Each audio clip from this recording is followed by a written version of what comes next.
Sir ఇప్పుడు నాకు కూడా మీరు చెప్పినట్టు గుర్తు ఈ బ్రీతింగ్ టెక్నిక్ ఒకటి చెప్పినట్టు గుర్తుంది నాకు. మీరు చెప్పే విధానంలో బ్రీతింగ్ టెక్నిక్ ఎంత ఇంపార్టెన్స్ ఉంటుంది సార్? అంటే మనం తీసుకునే శ్వాసను బట్టే రోగాలుంటాయా? అవును. ఎక్కువ భాగం వచ్చేది మనకు శ్వాస నుంచే. శ్వాసను ఓకే. మార్చుకోగలిగితే change your breath, change your life అని చెప్తాను. Change your any disease. ఆ! ప్రతి ఒక్క డిసీజ్‌కి ఒక్కొక్క రకమైన శ్వాస ఉంది. ఆ శ్వాసను మనం ఈ నిర్దిష్టమైన శ్వాసలుండాయి. అయి టు రెగ్యులేట్ అవర్ బాడీ. అది కాకుండా to regulate our diseases. There are so many kind of variety of మనం తీసుకునే శ్వాసలో మనం చేయాల్సిన విధి విధానాలేమి, ఈ సిస్టమ్స్‌ను ఎలా చేంజ్ చేసుకోవాలి, ఎలా చేంజ్ చేసుకున్నప్పుడు మనకు అవి ఉపయోగం అవుతా ఉన్నాయి. వీటినన్నిటిని వివరంగా చెప్తాము. ఏదో ఒకరోజు ఒక్కసారి చెప్పి వదిలేసి ఇది కాదు. హ్మ్. వాళ్ళకి అర్థమయ్యేంత వరకు చెప్తాన్నాను. అర్థమైన తర్వాత ఆచరణలో పెట్టేంత వరకు చెప్తాన్నాను.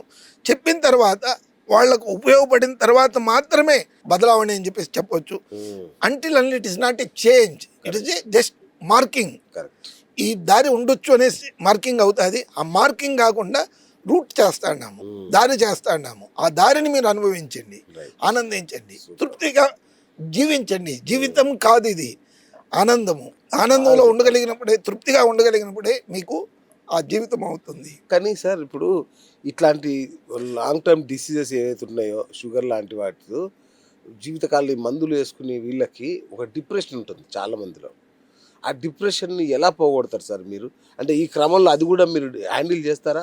హ్యాండిల్ కాదు సార్, నేను చెప్తా ఉండేదే ఇది psychological counselling. I start from psychological counselling. దానికే నేను చదివింది అది పీజీ డిప్లొమా ఇన్ సైకాలజీ అని చెప్పేసి నేను చెప్పుకుంటాను అని చెప్తే, దాన్ని చెప్పడానికంటే ముందుగా మనకు అవసరమైనది ఏది, అవసర విధానం ఏమి, దాన్ని ఏ మనిషికి ఎలా చేయాలి, ఆ మనిషి యొక్క సైకాలజీ ఏమి, అతని సూక్ష్మత ఏమి, ఆ సూక్ష్మతలను అతన్ని మానసిక ద్వారా, ఆ మనస్తత్వం ద్వారానే చేసుకుంటా పోతామే. కానీ ఏదో ఒకటి మీరు వచ్చిండి అది చేయండి, అది చేయండి, ఇది చేయండి అనేసి గాబరి పుట్టి చేసేసి నేను చేయను. అంటే ఇప్పుడు మనుషుల్లో ఎమోషనల్ బ్యాలెన్స్ కావాలంటే ఇప్పుడు ఈ మెడిటేషన్ యోగాతో అయిపోతుందా? సరిపోతుందా? అది చాలామంది నా దగ్గర దాదాపు ఒక 4000 మంది పైన యోగా చేసిన మాస్టర్స్ ఉన్నారు. మాస్టర్స్ అని చెప్పి మాస్టర్సే ఉన్నారు. అవును.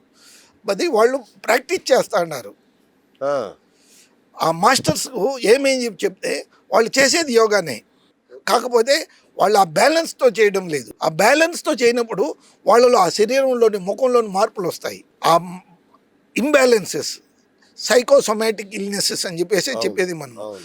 ఆ ఎమోషనల్ కంట్రోల్ ఎప్పుడైతే తగ్గిపోయిందో, ఆ ఎమోషన్స్ వాళ్ళు ఎప్పుడు తట్టుకోలేకపోతున్నారు, అప్పుడే మనకు అన్ని విధాల నొప్పులు, బాధలు, హింసలు అవుతాయి. ఓకే. మనము అహింస అది ఇది అని చెప్తాం. మాంసాహారం తినొద్దు ఇవన్నీ కూడా చెప్తాము. కాకపోతే మాంసాహారం తిన్నోళ్ళు ఎవరుండారు? మీరు నీళ్లు తాగుతాడారా? నీళ్ళలో సూక్ష్మ కణాలు ఉంటాయా?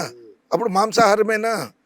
ఇలాంటివి వాద వివాదాలు కాకుండా నిర్దిష్టంగా శాకాహారులకు ఎలా చెప్పాలి, మాంసాహారులకు ఎలా చెప్పాలి, మాంసాహారం తప్పు అని కాదు, శాకాహారమే అది బెస్ట్ కాదు, అన్ని అల్టిమేట్ కాదు, ఎస్ అదే అంటున్నా. అదే కొనగాదు. దానికి రెండింటిని బ్యాలెన్స్ చేసుకుంటే మీ యొక్క ఆహారాన్ని మీరు తీసుకుంటే మీరు నియమాన్ని, నిర్దిష్టాన్ని ఎలా పోవచ్చు.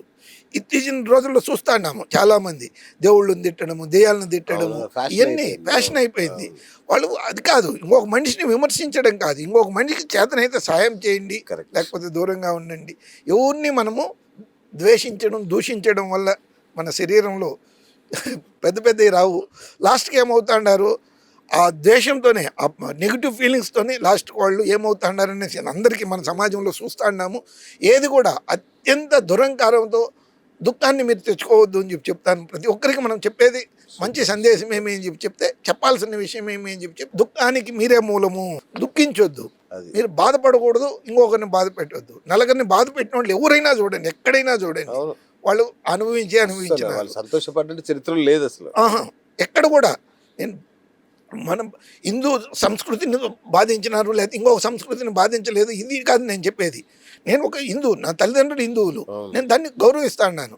అదేవిధంగా ముస్లిం వాళ్ళు వచ్చినప్పుడు కూడా నా ఫ్రెండ్స్ ఉండాలి, అబ్దుల్ రహీం అనేసి, ఖలీం అనేసి, కావాల్సిన మంది ఉండారు. నాకు ఒక రౌడీ, నిజంగా చెప్తే అతను ఫయాజ్ అనేసి రౌడీ, అతను నా దగ్గరికి వచ్చినప్పుడు గురువుగారు నమస్కారం చెప్తా ఉండే. ఎందుకో చెప్తా, ఏం రా అందరినీ బెదిరిస్తాం నా దగ్గర వచ్చినప్పుడు ఏమో గురువు గారు మిమ్మల్ని చూస్తే నమస్కారం చేయాలనిపిస్తుంది.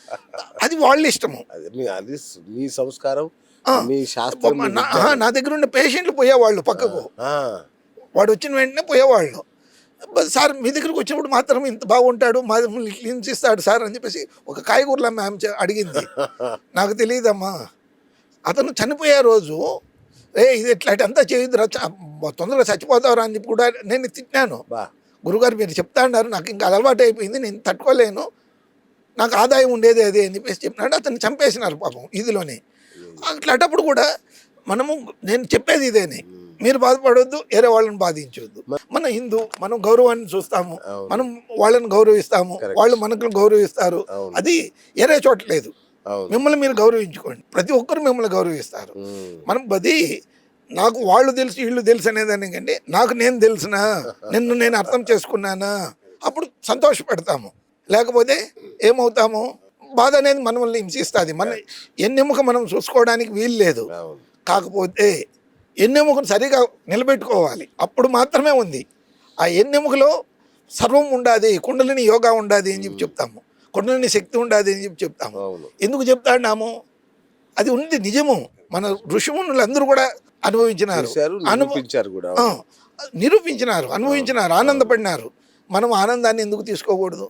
ఎన్నెముక ఎప్పుడైతే, ఇప్పుడు చూడండి, నేను ఎంతసేపు కూర్చున్నా కానీ ఎన్నెముక ఇట్లా ఇట్లా బెండ్ చేయను. అవును. కారణమేమి, నిర్దిష్టమైన యోగా చేస్తాను, క్రియాయోగా చేసుకుంటాము, హఠయోగా చేస్తాము. ప్రతి ఒక్కరూ మనలో మనవాళ్లే. వెన్ వీఆర్ విత్ యూ, ఉమ్.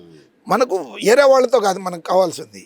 నేను చెప్పేది ప్రతి ఒక్కరిని ప్రేమించండి. ప్రేమించగలిగినప్పుడు వాళ్ళ సెక్సో లేకపోతే వాళ్ళ దుడ్డో ఇంకొకటి కాదు, ఈ డబ్బు ఏది కూడా ఆకర్షించడానికి సాధ్యమైనంత వరకు కాదు, 100% మీలో శక్తి ఉండాలి, దాన్ని మార్పు చేసుకోండి. Right sir. ఇంకొకటి, ఈ రోగనిరోధక శక్తి ఏదైతే ఉంటుందో దీన్ని కాన్ఫిడెన్స్తో బూస్ట్ చేయొచ్చా సార్? కాన్ఫిడెన్స్ అనేది కూడా రోగనిరోధక శక్తిని బూస్ట్ చేయడంలో ఒక పాత్ర ఉంటుందా?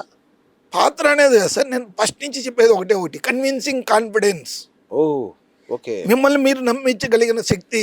అప్పుడు వచ్చేసి ఏదే విధమైన నొప్పులు కానీ బాధలు కానీ, మోకాళ్ళ నొప్పులు చాలామంది వస్తూ ఉంటారు, ఆర్థరైటిస్, అది నీ రీప్లేస్మెంట్ అని చెప్పి చెప్తారు. ఏమో అది అవసరం లేదు, చేయండి విధి విధానాన్ని, మిమ్మల్ని మీరు నమ్మండి. First believe yourself, don't believe your thinking. మీ ఆలోచన శక్తి, చెడ్డ ఆలోచనలు వచ్చినప్పుడు, నెగిటివ్ వచ్చినప్పుడు ఆలోచన అనేది మీ శక్తి కాదు, పాజిటివ్ ఆలోచనలు మాత్రమే. Positive mental attitude is only your best medicine for your body.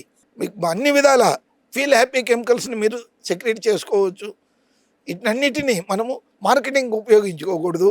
కాకపోతే మన వల్ల మనం సంతోష పెట్టుకోగలిగినప్పుడు, మా శ్రీనివాస్ గారు పిలిచినప్పుడు ఎందుకు వస్తాము స్టూడియోకు, మన వల్ల ఒకరికొకరు సహాయ సహకారాలు ఉంటుంది.